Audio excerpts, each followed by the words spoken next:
Assalamualaikum warahmatullahi wabarakatuh. Halo semuanya, perkenalkan nama saya Melia Pujianto dengan NIM 221110 Prodi D3 Analis Kesehatan. Nah, di video kali ini saya akan menjelaskan teknik membuang data dengan metode Dickson. Nah, video ini juga dibuat untuk memenuhi tugas mata kuliah statistik analitik saya. Nah, disimak ya video berikut.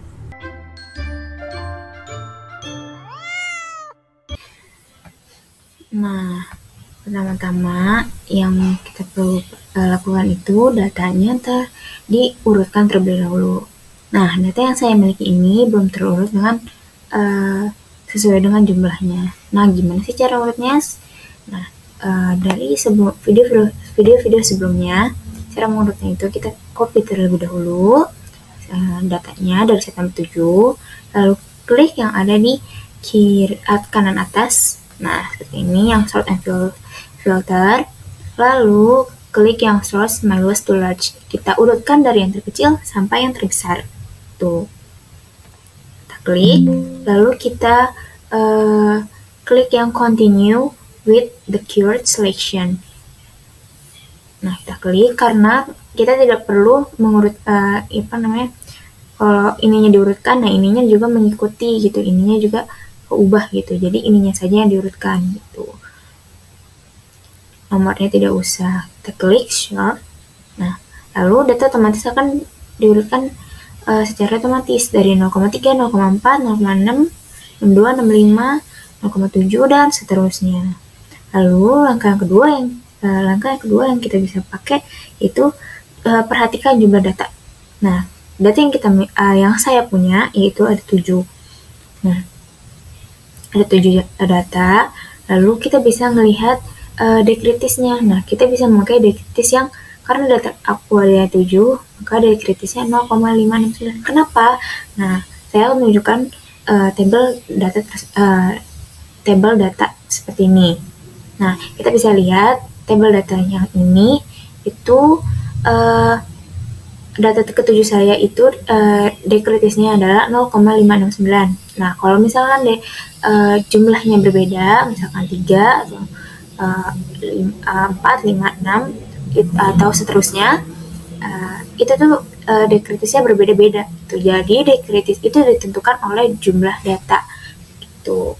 Lanjut, lalu langkah ketiga itu kita bisa tentukan rumus. Nah, kita kan menggunakan metode Dickson.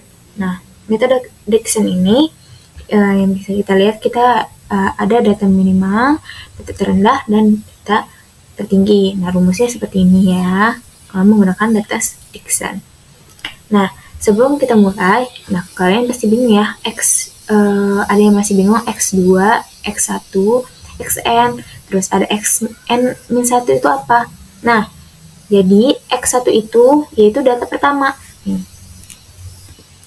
X1 itu data pertama. Nah, kalau X2 data kedua. Nah, seterusnya data X3 data ketiga, X4 data keempat, X5 data ke. Nah, sedangkan Xn itu data terakhir. Xn itu adalah data terakhir. Jadi, data terakhir kita adalah data ke-7. Kita bisa ketik Xn itu adalah data terakhir atau data ke-7 kita. Nah, sedangkan Xn-1 ialah data terakhir dikurang 1. Nah, jadi 7 dikurang 1 itu hasil 6. Jadi kita akan memakai Xn-1 itu dari hasil data ke-6. Tuh. Lalu, langkah selanjutnya, langkah keempat ialah masukkan data ke dalam rumus. Nah, rumusnya kan seperti ini ya. Dmin, kita bisa lakukan Dmin. Nah, sebelum kita masukkan rumus, kita seperti biasa, kita harus pakai sama dengan dulu. Dmin X2 dikurang X1. Kita pakai tutup kurung. X2, kita masukkan data X2 dikurang X1.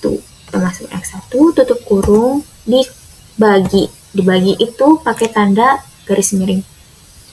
Nah, lalu Xn kita harus pakai tanda kurung. XN, kita klik SN, dikurang X1. Klik. Dikurang X1.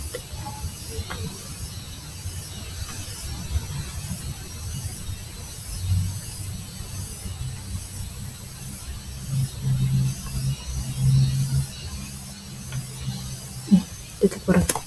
Sedikit ada kendala ya. Nah, kita klik enter, lalu muncul data deminnya. Nah, kita bandingkan dengan dekritis. Nah, dekritis ini 0,569. Jadi, kita memiliki kesimpulannya adalah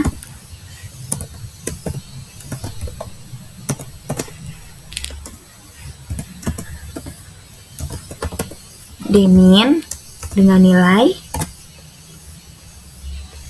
0,166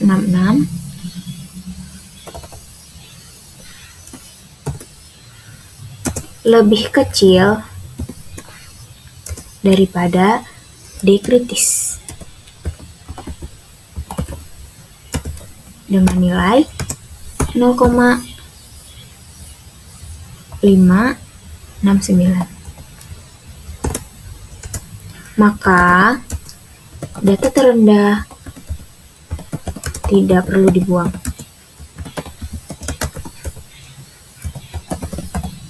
Nah, bagaimana kalau yang Dmax? Nah, Dmax ini kita sama ya, masukin juga seperti kita melakukan memasukkan rumus ke dalam Dmin. Nah, Dmax juga sama. Nah, kalau Dmax ini kita seperti biasa sama dengan terlebih dahulu, lalu masukkan data.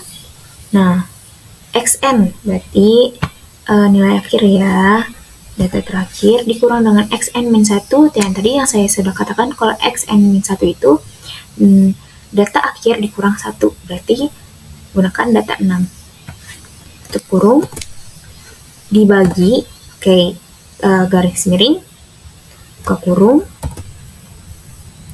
XN data terakhir dikurang X1 data pertama, kurung. Ini dia. Nah, dibandingkan lagi data maksimalnya 0,3833, lalu dibandingkan dengan data kritis 0,569. Nah, jadi kesimpulannya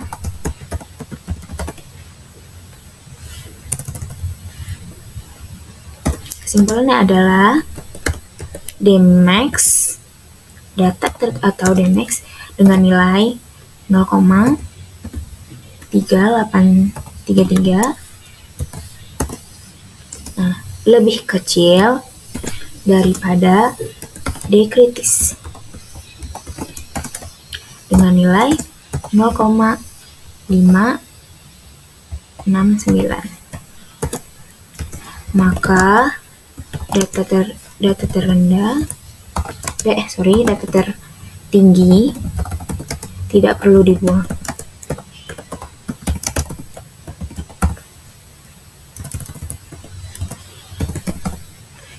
Nah, jadi kita tidak perlu mengubahnya. Nah, bagaimana kalau misalkan Dmin ini atau salah satunya dari Dmin atau Dmax ini melebihi data kritis? Kita harus membuang data terlebih dahulu. Nih, misalkan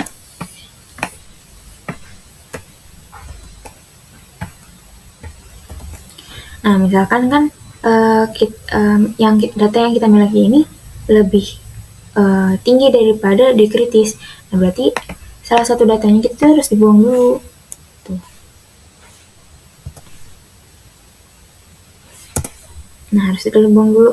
Lalu kita akan mengulang lagi memasukkan data ke dalam rumus. Nah, sampai si data minimal sama data maksimal ini lebih rendah daripada dekritis. Gitu. Sampai tidak ada data yang terbuang. Kalau misalkan masih ada data Dmin sama Dmax yang lebih tinggi daripada dekritis, maka akan dibuang lagi di sini, dibuang lagi. Nah, pas memasukkan data tersebut, nah kan ini kan data pertama kan dibuang ya, lalu maka data yang kedua ini akan menjadi data pertama, nah, akan menjadi X1. Jadi masukin rumusnya itu X1-nya itu dari data kedua yang ini, karena data pertama sudah dihapus. Nah, selanjutnya X2, X3, X4, X5, dan Xn. Ini. Nanti kalau misalnya data tersebut masih belum lebih rendah dari kritis, maka diulang lagi sampai ketemu hasil yang data yang tidak perlu dibuang lagi, seperti itu. Nah, sekian. Nah, jadi sudah selesai ya, seperti ini cara teknik membuang data dengan metode Dickson. Nah, sekian video dari saya. Mohon maaf bila ada kesalahan kata yang disengaja maupun tidak. Nah, terima kasih. Semoga video ini bermanfaat ya. Dadah.